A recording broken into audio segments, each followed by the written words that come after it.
Hello అండి, welcome back to Lakshmi home maker double nine ఛానల్కి స్వాగతం అండి. రేపు మార్చి 17వ తారీఖున సంకటహర చతుర్థి అండి. ఈ సంకటహర చతుర్థి అనేది ప్రతి నెల వస్తుందండి.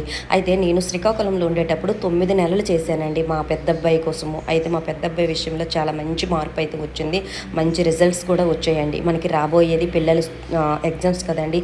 ఎవరైతే పిల్లలు మంచి మార్కులు రావాలన్నా, పిల్లలకు మంచి ప్రయోజకులు అవ్వాలన్నా ప్రతి నెల సంకటహర చతుర్థి రోజు స్వామివారికి ఇలా ముడుపు కట్టుకొని మనము ఎన్ని నెలలని సంకల్పం చేసుకుంటామో అలాగే తప్పకుండా ఆ గణేశుడు ఆ కోరిక అనేది నెరవేరుస్తాడండి. అయితే ఈ పూజ ఎలా చేసుకోవాలనేది కింద నేను లింక్ ఇస్తానండి, దానిపైన క్లిక్ చేయండి. మీకు పూజ ప్రాసెస్ అనేది మొత్తం తెలుస్తుంది అనమాట. ఓకేనా? రేపు మాత్రం తప్పకుండా మీరు స్టార్ట్ చేయండి, సంకల్పం చెప్పుకోండి.